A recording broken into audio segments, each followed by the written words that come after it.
Welcome to Halacha in a Year, where we can get to learn all the most relevant halacha through the prism of the Kitzur Shulchan Aruch. You are listening to Rabbi Ya'akov Trump. This year is kindly sponsored by the Moshe Group and CA in zechus of Rivka Biela, bas נחמה Shifra, and in honor of Rabbi Trump. Today we start moving into the realm of the halachas of Shabbos.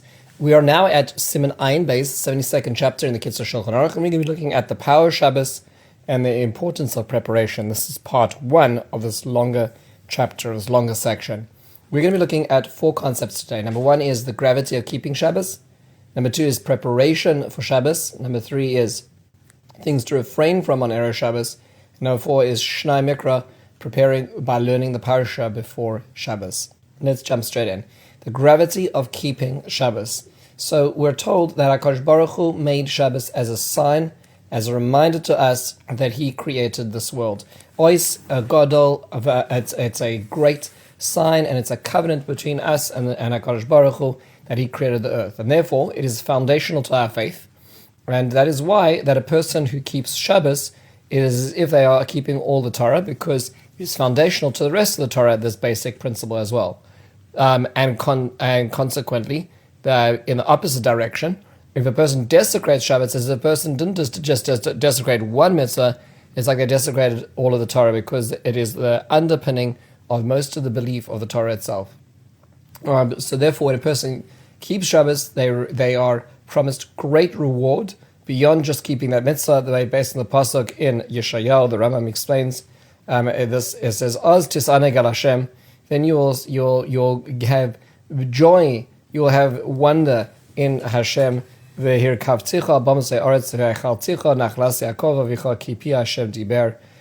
give you the best of the best, because this is the promise of Hashem for keeping Shabbos. Let's jump straight in.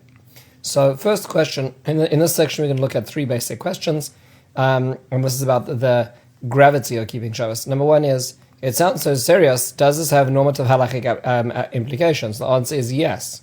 A Jew who is wantonly desecrating Shabbos publicly is considered like a non-Jew, and that means to say that the wine that they're involved with is like stam yenam, is like the wine that non-Jews deal with. Their pas and their bishul are considered like pas akum and bishul akum, which means to say that their cooking is considered like they are non-Jews if a person is a mechalel Shabbos befarhesia, a person who desecrates Shabbos wantonly and publicly. Wow, so that's pretty serious, but what if they just didn't know? So the truth is that today, most Jews just don't know. So this statement of Mechalel Shabbos V'Hares is referring to a person who should know better and unfortunately doesn't.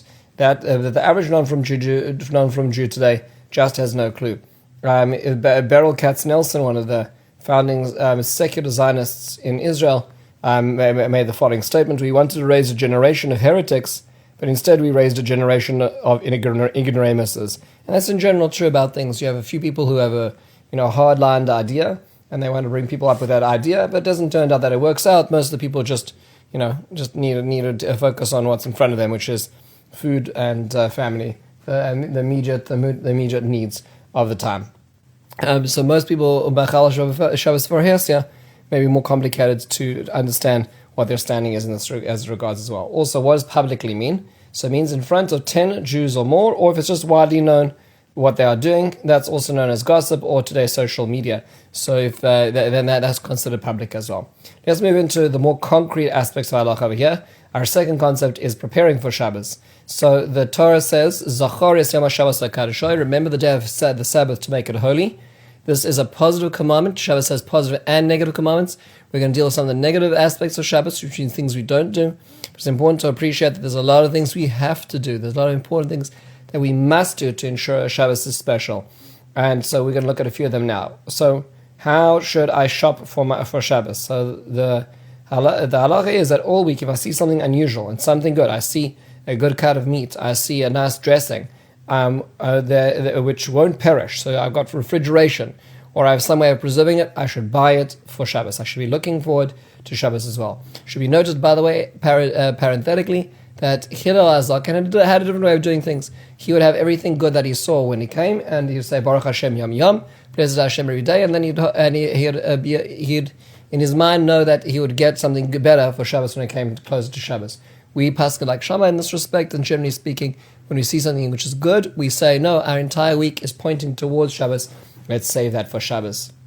When should I do my Shabbos shopping? So Kitzur suggests on Erev Shabbos, because the food is freshest. However, those items which need preparation, and there's schedules, and there's two salaries, and people are working, and it's very busy, so then of course it can be done earlier. It's always balancing between freshness and necessity of preparation as well. Is there anything that I need to say? The answer is yes. When you're shopping for Shabbos, it is best to say lekavod Shabbos Kodesh. When you're buying it, what you're doing is you're intentionalizing. You're making this action not just simply checking out, but you're making this action into an action of moving towards Shabbos. When should laundry be done? So laundry should not be done on Erev Shabbos because it gets very busy. This is one of the takonos, one of the enactments of Ezra HaSofer from 2,500 years ago to do that before Erev Shabbos. For preparing the house, is it sufficient to ask my house help to do the necessary preparations? So if somebody is blessed to be able to employ somebody who can help them with the house preparations, that's wonderful, but that does not exempt a person from being involved directly themselves as well. The Gemara tells us that the greatest of the Amoraim, the greatest of the sages of the Gemara, Rav Chisda would cut the vegetables, Rabba and Rav Yosef would cut wood for the fire, Rabbi Zera would light the fire to make sure the house is warm, and נחman would fix up the house and arrange the kalim, and he would take out all the weekday vessels and replace them with the Shabbos utensils. So there's no excuse for any person, not to be involved in the preparation of Shabbos. Everybody should be doing something with their hands. They should actually be doing something to prepare for Shabbos. Is there a difference between buying or baking challah? So if all is equal, the Kitzur says there's a greater zechus for making the challahs of Shabbos because there's an extra mitzvah of hafrashas challah, of separating a part of the challah which is part of one of the mitzvahs of the Torah, which is a very special mitzvah. How many challahs should there be? He describes there being minimally 3. A small, a medium, and a large. The medium one for the night meal, the large one for the day meal, which is the most important meal, and the small one for sort of shlishis, obviously, figuring into that how there should be lechem mishnah, but just at minimally, there should be 3 in this respect as well. What types of food should be eaten at the Shabbos meals? So there should be wine, there should be bread, and there should be fish and meat as well. Some have a meat-filled pastry called pashtida, and that was as a zecher, as a commemoration of the manna, of the man that was out of the desert, which is what commemorated the double portion from Friday, which went over to Shabbos. What if fish doesn't agree with my stomach? So you don't have to have fish, it's just that it should be an oneg Shabbos. So if fish is an oneg Shabbos, then you should have fish as well, and there seems to be Kabbalistic reasons to have fish as well. What else should I do to prepare the house of Shabbos? So I want you to sharpen the knives, set the bed, set the table, and have the table covered all Shabbos. Some people have the minhag to have 2 covers on the Shabbos table over Shabbos. Can I taste the food before Shabbos? The answer is absolutely. In fact, some quote the phrase from davening, To'ameh Chaim Zachor. Those who taste it merit to great life. What if someone is really poor? So if the person is really poor, there still is a chiyuv of oneg Shabbos. There's still responsibility of making Shabbos wonderful and more special. And therefore, the person should even should look to have something extra and special, and even borrow to entail this. The Kitzur reminds us, the Gemara, which tells us that there is a budget which is given to every person for the year, for their family, that Hashem ascribes to each family, but Shabbos is not part of that budget. So if a person spends more on Shabbos, that money comes back. One's not losing money on Shabbos as well. What if there just isn't enough food to eat, God forbid, that a person's really in such level of straight narrows? So then, in that case, the Gemara does say, Asay Shabbat Chachol, the person should do what they can, even making their Shabbos weekday in order not to be dependent on others. So that's a very dire level of need that a person would reach for that as well. What if somebody brought me something special for Shabbos? Can I save it for next week during the weekday? The answer is no. If it's specially got for Shabbos, one should really have it on Shabbos as well. If there's leftovers, of course one can have it during the week, but one shouldn't take a special thing that was meant for Shabbos and have it during the week. No, we're moving to concept number 3. Things to refrain from on Erev Shabbos. So when can I work until? So best to stop at Mincha Ketana, which is around 9.5 hours into the day. What about casual work, like just here and there? That's fine, even after Mincha Ketana. What about work for Shabbos? Any work for Shabbos is allowed to be done till Shabbos. What about completing a paid job for a friend? So this is a problem, unless the one will be penalized for the delay, or the money that is being earned is used for Shabbos supplies. It's more complicated just to finish up a job, like let's say fixing their car garments. What about giving a haircut and for money? That's allowed because it's clear that the haircut is on our Shabbos. When should Jewish stores close? The Kitzur says at least an hour before Shabbos, a Jewish store should be closed as well. What must I not eat on Erev Shabbos? So one cannot have a fixed meal. That means one sits down at the table with bread from 9 relative hours in the day and later, because otherwise it's going to diminish from a person's appetite as they come towards Shabbos. What happens if it was a Seudas mitzvah that I have to eat? So if it could be done on a different day, let's say a person is making a siyum, do it on a different day, not Erev Shabbos. If it has to be on Erev Shabbos, so for instance, it's a bris milah, pidyon aben, it's Purim on Erev Shabbos, then it's best to have that Seudah in the morning and not to overeat in order to make sure that Shabbos remains special. Our last concept today is Shnai Mikra. There's a Halacha, which appears in Shulchan Aruch in Reish Pei Hey, 285, which is that a person needs to finish his parashiyah yosav with the tzibur, which means that when every Shabbos we read a parasha, we're supposed to do it privately as well ourselves before arriving at Shabbos as well. This is part of the preparation, the Kitzur points out, for Shabbos as well. When can I start this mitzvah? So technically one can start from the Shabbos afternoon of the week before, which means that if a person was on, let's say it was Shabbos Bereshis, at the Shabbos afternoon they start laying the first aliyah in Mincha for Parshas Noach. At that point they can already start doing Shnai Mikra for Parshas Noach, because that's when it begins. How does one break it up? The Kitzur says it's best to do it all on Friday afternoon. I don't know how that works in some people's houses, but I know that in my house that is a really difficult time.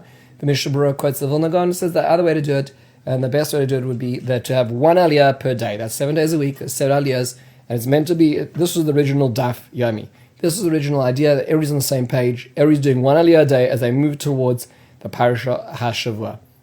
How should I break up the Mikra and the Targum? How should I break up the way I do this? So it should be done paragraph by paragraph. There's 2 different types of paragraphs in the Torah. There's a psuch and a stuma, a full paragraph, a half paragraph, but nonetheless, anytime one reaches the end of the paragraph, one reads the Mikra, one reads the text of the Torah, and then one does the Targum of that paragraph, then one comes back and does the text of the Torah once again.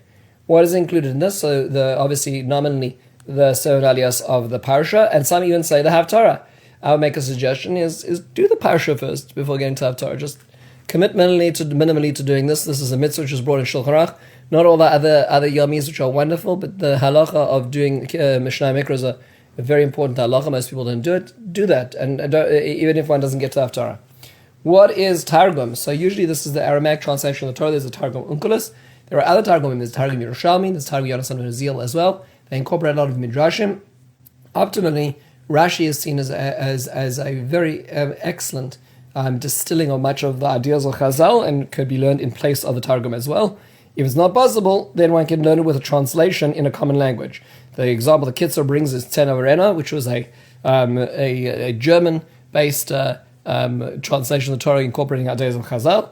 Today, there are many translations which do that as well. The Art Scroll Stone edition is one example which does this as well. What if there's no Targum available? So then one should do Shnai Mikra, this the 2 times the Torah, and wait until they have a Targum available and do that part later. With this, we'll break at the end of the first segment of preparation of Shabbos. Have a wonderful, meaningful